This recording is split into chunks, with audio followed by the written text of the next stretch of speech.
भय बैठ गया कि हमारा भी यही हाल कहीं ना हो जाए। ये भय नहीं है, ये वास्तविकता है, यही होना ही हाल है। ये मौत से कौन बच सकता है, ये मृत्यु लोक है। आज बिहार से एक सज्जन का फोन आया, बोले हमारे साथ क्या हो रहा है। हमने कहा जो हो रहा है तुम जानते हो, हमें क्या पता क्या हो रहा है। अरे बोले मेरी बहन मर गई और मेरे वो मर गए 3-4 लोग मर गए फटाफट 6 महीने में, ये सब क्या हो रहा है। तो हमने कहा तुम मरोगे, यही हो रहा है। बोले क्या आप बोल रहे हैं गुरुदेव। तो हमने कहा मृत्यु लोक है, इसमें यही होता और क्या होता है, ये हो रहा थोड़े होता ही होगा ही, यही होना है, मरने के लिए ही पैदा हुए और यहाँ क्या करना है। जी लो, जितने दिन जीना है जी लो, अच्छा जियो बुरा जियो, रोकर जियो धोकर जियो, हंस कर जियो, दुखी जियो सुखी जियो, कैसे जियो जियो, और फिर मर जाना है और करना क्या है। खूब फैशन करो, लहंगा पहनो, साड़ी पहनो, पैंट पहनो, पैजामा फाड़ के पहनो, मर जाओगे बस हो गया। कफन पहना के तुम्हें फूंक देंगे लोग, और क्या। फूंक दियो जैसे होरी, यही तो होना है और क्या होना है। बस लाश फूंकने के बाद परिवार के लोग आएंगे, घर में तुम्हारा बक्सा खोलेंगे, उसमें जो सामान होगा वो निकालेंगे, बंटवारा करेंगे, आपस में मारपीट करेंगे और फिर तुमको गाली देंगे कि बाप हमारे साथ धोखा दे गया, मर गया। तुमको साला भी कहेंगे, साला मर गया, देखो हमको कुछ नहीं दे गया, और बड़े वाले बेटे को सब कुछ दे गया। गाली भी देंगे और फूंक भी देंगे, दफन भी कर देंगे। क्या मतलब निकला है। कबीर साहब कहते हैं, गए राम गए लक्ष्मणा, संग न गई सीता ऐसी धना। सीता जैसी पत्नी भी राम के साथ में नहीं गई, वो अलग मरे ये अलग मरी। कितने पति पत्नी हमसे आशीर्वाद ऐसा मांगते हैं कि हम दोनों साथ में मरे तो ठीक है। तो हमने कहा तब तो एक का मर्डर करना पड़ेगा और क्या, क्योंकि साथ में साथ में कैसे मरोगे भाई, साथ में जन्म नहीं हुआ है। सबकी अलग अलग टाइम पूरा होता है, जब जिसका टाइम पूरा होगा तभी मरोगे। कितने पति पत्नी तो ऐसा कहते हैं कि पति के मरने से पहले हम मर जाएं तो ठीक है, और पति कहता है पत्नी के मरने से पहले हम मर जाएं तो ठीक है। अब बड़ी विचित्र बातें हो गई। अब ये कितना अटपटा काम हो गया कि उधर ध्यान मत दो, यहां मत बोलो। ए बाबा, एक कहाँ महात्मा है, महात्मा एक गणेश, शांत, तुम जाओ उधर, तुम चुपचाप बैठो, यहाँ क्यों बोलते हो। कोई ज़रूरत हो तो चले जाना चाहिए, बोलना नहीं चाहिए। अब मरने की बात कर रहे हैं फिर भी बोल रहे हो, मरने की तैयारी करो। गए राम गए लक्ष्मण, संग न गई सीता ऐसी धना। जात कौरवे लागू न बारा, बारा माने देर। कौरवों को दुनिया से मर कर जाने में देर नहीं लगी है। 100 भाई थे, जन्म लेने में देर लगी, जवान होने में देर लगी, तैयार होने में देर लगी, लेकिन मरने में देर नहीं लगी। जात कौरवे लागू न बारा, गए भोज जिन साजल धारा। गए राम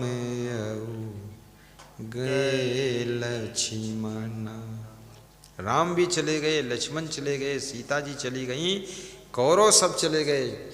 राजा भोज, जिसको मध्य प्रदेश में धार जिला मानते हैं, राजा भोज ने धार जिले को अपनी राजधानी बनाया था और बहुत सुंदर उसको बनाया था, बहुत अच्छा किला, धारा नगरी नाम था उसका।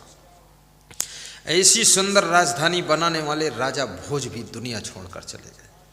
गए भोज जिन्हें साजल धारा, गए साहदेव कुंती ऐसी रानी। गए पांडव कुंती ऐसी रानी, गए सहदेव जिन बुद्धिमति ठानी। सहदेव बुद्धि के धनी थे, बहुत बुद्धिमान थे, वो भी चले गए। कुंती जैसी रानी पांडवों को जन्म देने वाली और उसके बेटे पांडव वो भी दुनिया से चले गए, सब मर गए। गए पांडव कुंती ऐसी रानी, गए सहदेव जिन बुद्धिमति ठानी। सर्व सोने की लंका उठाई, चलत बार कछु संग न जाई। पूरी लंका सोने की थी।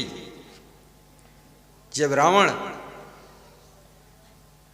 तो बात को मरा है, सोने की लंका पहले ही चल गई देखते देखते। और मैं सोचता हूं लंका इतना धन था जब सोने की लंका थी। अभी मैं लंका गया था 4 साल पहले, तो लंका में तो गरीबी का डंका बज रहा है। वहां तो भारत से ज्यादा गरीबी है, दीनहीन दशा है, सब खपड़ा सपड़ा ऐसे उबड़ जुब्बड़ गब्बड़ लब्बड़ सब पड़ा है, सब बहुत गरीबी है, लोगों के घर सब उल्लुल। जो कोलंबो जो राजधानी वहां की है, कोलंबो। आपकी भारत देश की राजधानी कहाँ है बताओ? दिल्ली, दिल्ली, दिल्ली, दिल्ली, दिल्ली कहो तो भी चलेगा। राजधानी, लंका की राजधानी कोलंबो। कहाँ है? कोलंबो। मलेशिया की राजधानी कोलालमपुर, कोलालमपुर ये राजधानी। तो वहाँ जो हम गए, इतनी गरीबी देखा लंका में, अरे बेहद गरीबी है। नेपाल देश में बहुत गरीबी है। ये राजस्थान तो बहुत धनवान है, राजाओं का स्थान है, यहाँ कोई कमी नहीं। तुम सुखी हो, यहाँ तुम्हारा जन्म हुआ है। नेपाल में जन्म होता बहुत तकलीफ आ जाती। छोटे छोटे घर हैं, टिब्बुक टिब्बुक टिब्बुक। और राजस्थान में तो बहुत सुंदर सुंदर, राजस्थान के लोग भी बड़े बुद्धिमान होते हैं, घर बहुत अच्छा बनाते हैं। भले ही वो छोटा हो लेकिन डिज़ाइन उसका लुक बहुत अच्छा देते हैं। और फर्श और टाइल और दरवाजे और खिड़की और पर्दे बड़े टाप के लगाते हैं। तो बुद्धिमान लोग, ये तो मानना पड़ेगा। तो फिर क्या कमी इनमें है? कोई कमी नहीं है, बस सोते ज़्यादा है सोना भी ज़्यादा नहीं है। तो ऐसे राजा भोज चले गए। सोने की लंका जिसमें रावण रहता था वो भी सब सोना चांदी छोड़कर चला गया। 1 लख पूत 1.25 लख नाती, तारावण घर दिया न बाती। तारावण घर दिया न बाती, तारावण घर दिया न बाती। ये रावण के 1 लाख पुत्र और 1.25 लाख नाती थे, उसके घर में कोई दिया जलाने वाला नहीं बचा। इतना विनाश हुआ है ये मृत्युलोक में। इसमें कब कितने लोगों की कैसे मृत्यु हो जाए। अभी लोग बता रहे थे लातूर में जब भूकंप आया था तो पूरा लातूर शहर जो है वो जमीन में धंस गया और नया बसाना पड़ा, उसको पता ही नहीं चला कहाँ चला गया अंदर और अभी अभी वैज्ञानिकों ने रिसर्च किया है कि बहुत बड़ा भूकंप आने वाला है भारत देश में। इसमें पूरे पूरे जिले धंसेंगे अंदर। अब देखो कहाँ धंसेगा, सत्संग वाले ही न धंस जाए नीचे बहुत खतरनाक भूकंप आने वाला। सन 1990 से पहले 100 साल में ऐसा भूकंप नहीं आया है जैसा भूकंप आने वाला है। लेकिन भयभीत होने की ज़रूरत नहीं है। जो होगा, जब अपने कंट्रोल से बाहर है तो क्या करोगे, अपन को पता नहीं है। जो भी भूकंप होगा, गुरुजी पुकारते रहो और जो होगा स्वीकारते रहो। कोई चिंता की बात नहीं है। प्रसन्न रहो, हंसते हंसते जो कुछ होगा सह लेना, स्वीकार कर लेना। इक लख पोते सवाओ लख नाती, तारावण घर दिया न बाती। सर्व सोने की लंक उठाई, चलत बार कछु संग न जाई। चलते समय उसके साथ में, रावण के साथ एक तोला भी सोना नहीं गया था। जिसके पास में सोने का भवन है वो भी सुखी नहीं है। यहाँ पूरे विश्व की स्त्रियों को विचार करना है। सोने के महल में रहने वाला रावण और उसकी पत्नी मंदोदरी भी सुखी नहीं। तो एक तोला सोना का नाक में फूल पहनने से, कान में कुंडल पहनने से तुम सुखी होना चाहती हो, सुखी नहीं होगी। हाँ पहन लो, पहनना बुरा नहीं। अब कोई नहीं पहनेगा तो सोना भी तो बेकार हो जाएगा। उसको पहनो लेकिन खुशी से पहनो, लड़ झगड़ के मत पहनो। जितनी क्षमता औकात है उतना पहन लो। बाकी अब तो बहुत कम लोग सोना चांदी पहनते हैं। ज़्यादातर कोई कार्यक्रम हो, फंक्शन हो, विवाह आदि हो, उसमें पहन लेते हैं और कोई पहनता नहीं है। कौन पहनेगा? क्योंकि सोना चांदी पहनने में भी बहुत कष्ट है। नाक में छेद, कान में छेद, फिर वो अलग से लादना पड़ता है और बड़ा फसौला है उसमें, सब फंस जाता है। और ये तो महिलाओं का श्रृंगार है, बस वो पहन ले। राजस्थान में तो पुरुष लोग भी कान में छेद करके पहन लेते हैं और हमने देखा यहाँ पर पहने हुए कुछ पहनते हैं। और पहनना मैं बुरा नहीं मानता हूँ, आप पहनिए, अच्छी बात है। और सोने की थाली में भोजन करिए, वो भी बुरा नहीं मानता मैं। चांदी की कटोरी में आप नाश्ता कीजिए, अच्छी बात है। आपके पास क्षमता है और आपने इतनी मेहनत किया है, इतना भाग्य प्रबल है, तो आप आराम से करिए, कोई हर्ज नहीं है। परंतु ये भी याद रखना, ये सब चीज़ों का अभिमान मत करिए, क्योंकि ये सब चीज़ें छूट जाएंगी, कुछ साथ में नहीं जाएगा। साथ में नहीं जाएगा इसका मतलब अर्थ ये भी नहीं कि तुम मिट्टी खा लो। जब कुछ जाएगा नहीं तो कल से मिट्टी खाओ, क्या करना। नहीं नहीं, बढ़िया बाटी बनाकर खाइए, दाल खाइए, प्रेम से रहिए और अच्छे कपड़े पहनिए। जब मौत होगी तो होगी, लेकिन उसके पहले ही मरे हुए जैसे थोड़े जीना है। मृत्यु के नाम से डरना नहीं है, लेकिन मृत्यु को भूलना भी नहीं है। मृत्यु को याद रखना, स्मरण में रखना है। जेहि मरने से जग डरे, मेरे मन आनंद। कब मरी हूँ कब पाई हूँ, पूर्ण परमानंद, पूर्ण परमानंद।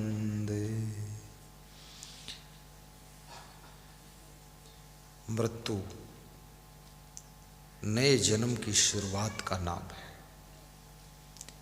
आपकी जो मृत्यु होती है इसमें मरता तो कुछ भी नहीं है, क्योंकि जड़ तत्वों से बना हुआ शरीर, ये तत्व भी अमर अविनाशी है, ये भी मरते नहीं। और आत्म तत्व वो भी अमर अविनाशी है। केवल आत्मा और शरीर का वियोग होता है, मृत्यु किसी की होती नहीं है। केवल शरीर का परिवर्तन होता है। ये शरीर छूटता है, नया शरीर आपकी आत्मा धारण करती है। इसलिए मृत्यु को नए जन्म की शुरुआत कहते हैं। इधर मरे कि उधर जन्म हुआ और शरीर पुराना हो जाता है। इस पुराने शरीर में याद रखना, आपका जो सब बीमारी, रोग, व्याधि पैदा होता है, तो मृत्यु इस शरीर को छोड़ा देती है और नए शरीर को प्रदान कर देती है। वासांसि जीर्णानि यथा विहाय, नवानि गृह्णात् नरोपराणि। तथा शरीराणि विहाय जीर्णानि, अन्यानि संयाति नवानि देहि, अन्यानि संयाति नवानि देहि। जैसे मनुष्य पुराने वस्त्रों को छोड़कर नए वस्त्र धारण करता है, ऐसे ही आत्मा एक शरीर को छोड़कर दूसरा नया शरीर धारण करता है। बस यही इसका काम है और कुछ भी नहीं है, यही है। इसलिए इसको ज्ञान ध्यान में रखना, कभी भूलना नहीं है, हमेशा बोध रहना चाहिए कि मैं अजर अमर आत्मा हूँ, मैं अविनाशी हूँ। शरीर जड़ तत्वों का पुतला है, शरीर नाशवान है। शरीर और आत्मा का वियोग ही मृत्यु का नाम है। और एक शरीर छूटता है तो दूसरा शरीर प्राप्त हो जाता है।